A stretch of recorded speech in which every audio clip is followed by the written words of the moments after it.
दोस्तों 2024 में सावन का महीना कब है और कितने सोमवार पड़ेंगे? सावन की समाप्ति कब है तथा रक्षाबंधन कब है और व्रत का पालन कैसे करें? व्रत में कौन सी चीजें नहीं खानी चाहिए और एक ऐसा उपाय हम इस वीडियो में बताएंगे जिससे आपकी भोले बाबा की कृपा से 7 जन्मों की परेशानी भी दूर हो जाएगी। जानिए सब कुछ इस वीडियो में।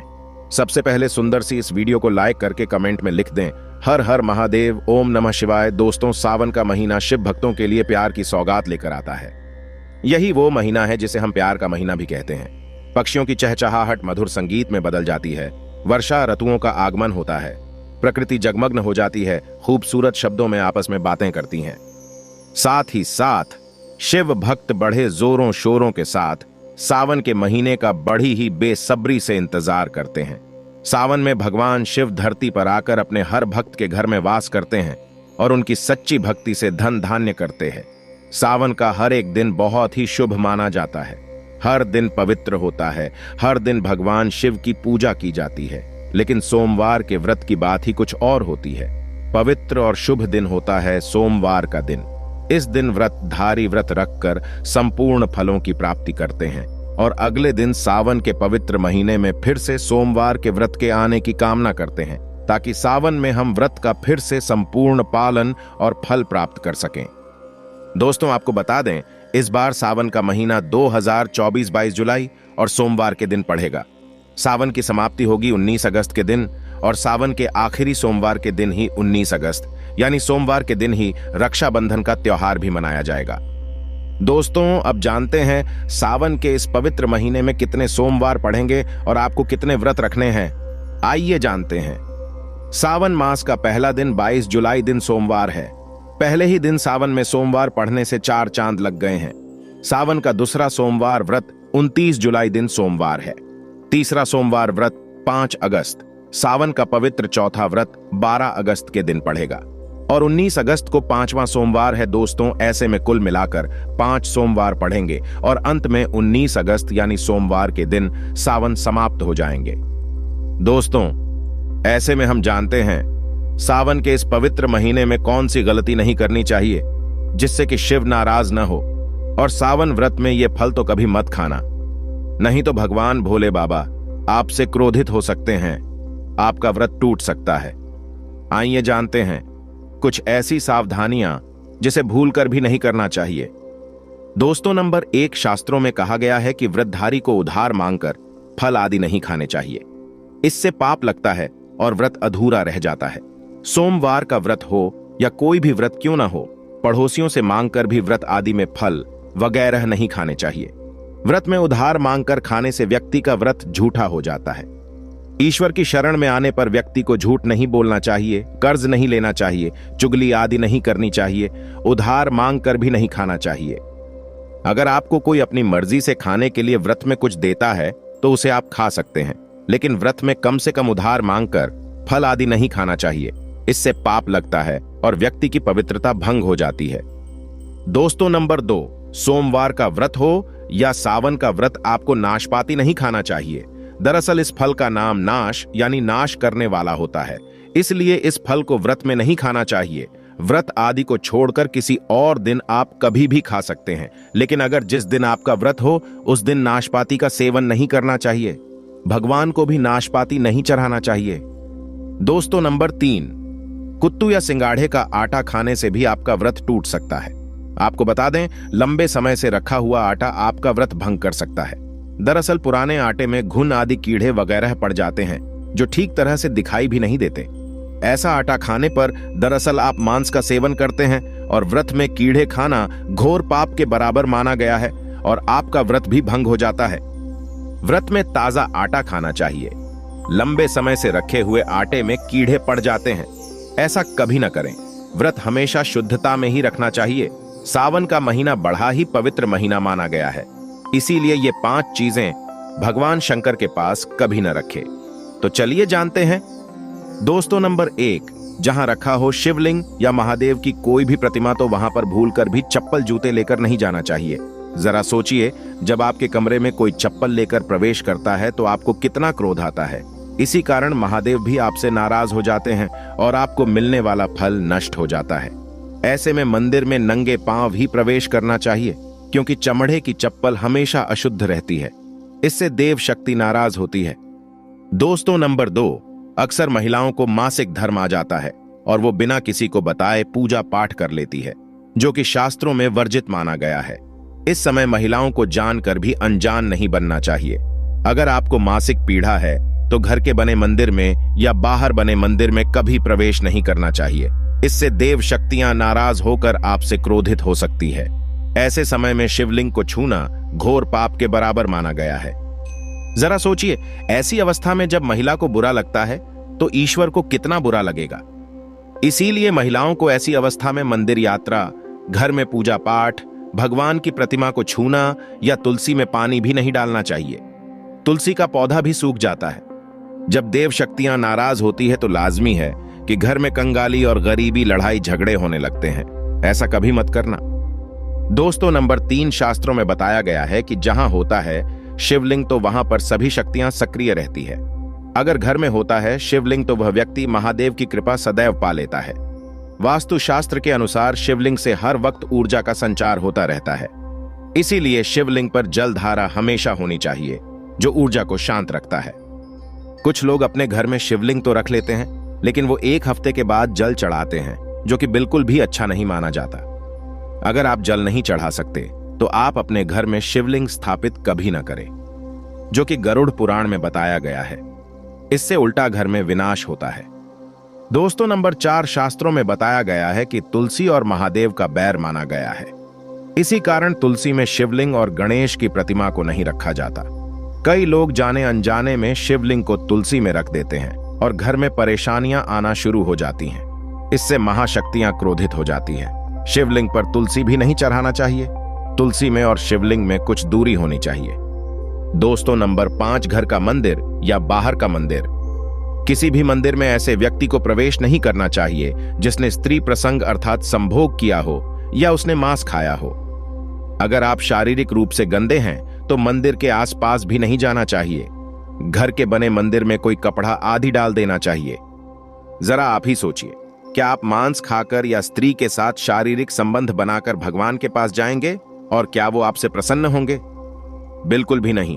वो आपसे क्रोधित हो सकते हैं और आपसे नाराज हो जाएंगे। शास्त्रों में इसे घोर पाप माना गया है। इससे व्यक्ति नरक में जाता है। ऐसा दुष्ट स्वभाव मनुष्य की बर्बादी का कारण माना गया है। ऐसा न करें। ईश्वर के सामने हमेशा नहा धोकर मन पवित्र लेकर ही जाना चाहिए। इससे सभी शक्तियां आपसे प्रसन्न रहती हैं।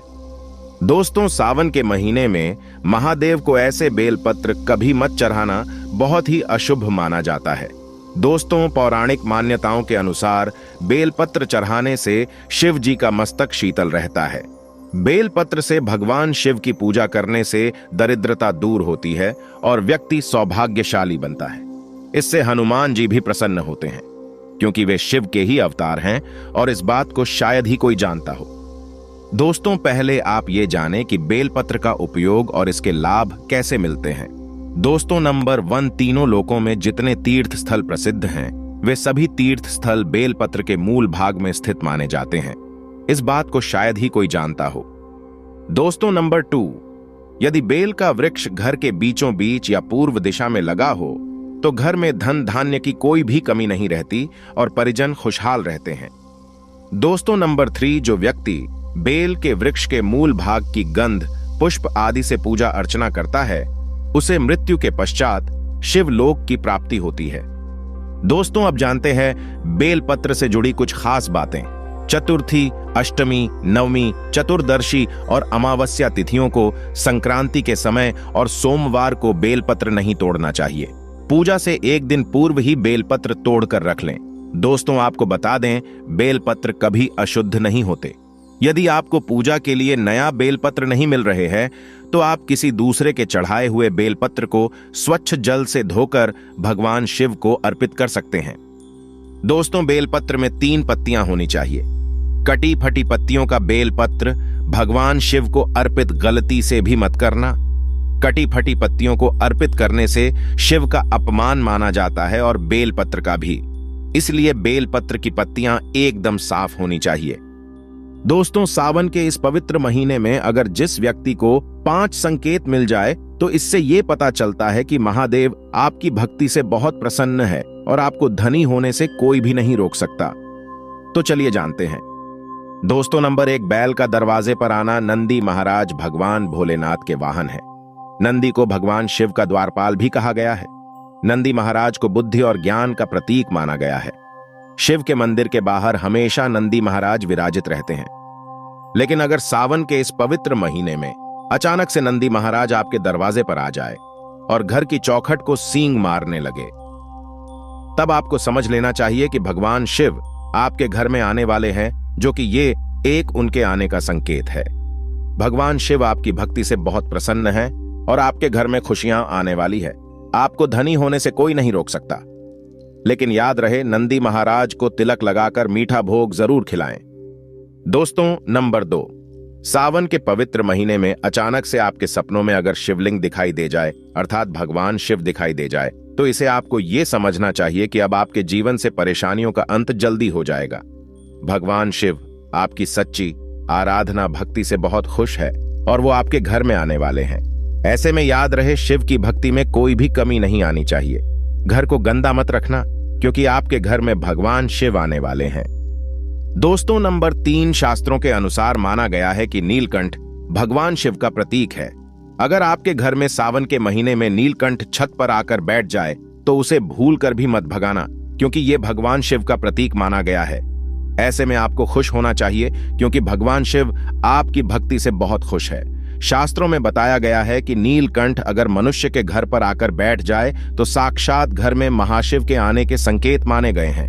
अब आपके बुरे दिन जाने वाले हैं। कहते हैं श्री राम ने इस पक्षी के दर्शन करने के बाद ही रावण पर विजय प्राप्त की थी। दोस्तों, नंबर 4, सावन के पवित्र महीने में अचानक से घर में काला सांप निकल आए तो बहुत ही शुभ माना गया है।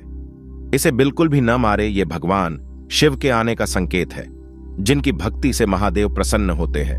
तब महादेव किसी खास अवसर पर ही अपने दर्शन देते हैं। सावन का महीना बहुत ही पवित्र महीना माना गया है। यही वो महीना है जिसमें भगवान शिव धरती पर आते हैं और उसी घर में अपना वास बना लेते हैं जो सच्चा भक्त होता हो। सपनों में किसी मंदिर में नाग नागिन का जोड़ा देखना बहुत ही शुभ माना गया है। ये घर में शिव के आने के संकेत हैं। अब आपको खुश होने की जरूरत है। दोस्तों, नंबर 5, सावन के शुभ अवसर पर सोमवार के दिन डमरू की आवाज, घंटियों की आवाज सुनाई दे जाए तो यह अत्यंत शुभ माना गया है। इसका अर्थ यह है कि भगवान भोलेनाथ आपसे प्रसन्न हैं और जल्दी आपके घर और जीवन में प्रवेश करने वाले हैं, जिससे आपका आर्थिक संकट दूर होकर जीवन में सुख समृद्धि आने वाली है। महादेव आपसे बहुत खुश है। दोस्तों, अब जानते हैं सावन के पवित्र समय में मंदिर में घंटी क्यों बजाई जाती है, घंटा क्यों बजाया जाता है, ताली क्यों बजाई जाती है। मंदिर के अंदर कारण क्या है? शंकर के मंदिर में घंटी क्यों बजाई जाती है? शंकर के मंदिर में घंटी को क्यों बजाया जाता है? ताली को बजाना क्यों ना करा जाता है? शिव मंदिर में किस लिए करा जाता है? तो ये पुराण है कि मंदिर के अंदर या घर के अंदर आप गरुण घंटी जब जाते हो, घंटी का नाद जब करते हो, तो शिव महापुराण की कथा और लिंग पुराण की कथा, विष्णु पुराण की कथा कहती है। मात्र घंटी का नाद कर देने से जितने भूमि पर तीर्थ है, जितने साधक साधना कर रहे होते हैं, जितने तप कर रहे होते हैं, जितनी पवित्र नारी स्त्री का पालन कर रही होती है, जितने दान हो रहे होते हैं, कुछ समय पर जिस समय तुमने घंटी बजाई है, उस पल वो सारे पुण्य घंटी का नाद करते से तुम्हारे खाते में आ जाते हैं। शंकर जी के मंदिर में जाकर ताली का नाद किया जाता है। ताली शिव मंदिर में क्यों बजाई जाती है? मंदिर में जितने भी बैठे होंगे, जो भजन कर रहे होंगे, जो साधना कर रहे हैं, अभिषेक कर रहा है, पूजन कर रहा है, 3 बार ताली बजाने से उनका सारा का सारा पुण्य हमारे खाते में आ जाता है, खींचा चला आता है।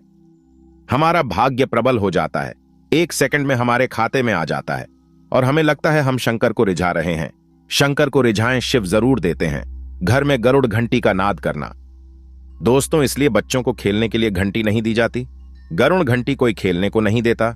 दूसरा सामान दे देंगे, पर गरुड़ घंटी नहीं देंगे। क्यों नहीं देते?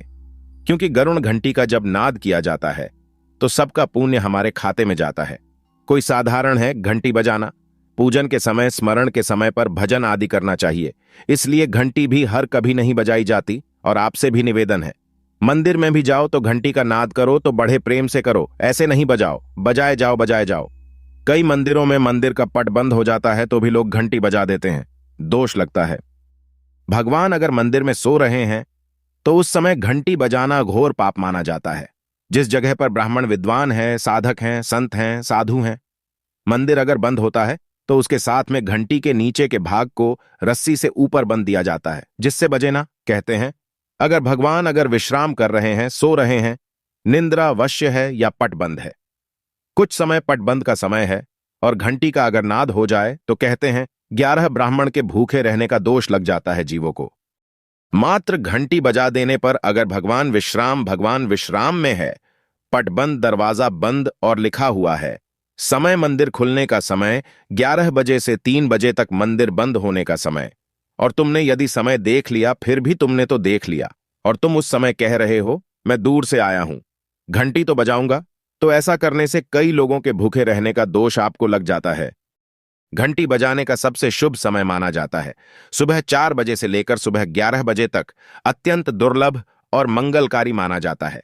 इस समय घंटी बजाना और रात के समय शाम 6 बजे से लेकर रात 11 बजे से पहले तक पूजा पाठ तथा घंटी बजा लेनी चाहिए, क्योंकि 12 से पहले तथा 12 के बाद मंदिर के पट बंद कर दिए जाते हैं। इस समय देवी देवता विश्राम करते हैं, निद्रा में चले जाते हैं। इस समय उन्हें जगाना मतलब घोर पाप का भागीदार बनने के बराबर है।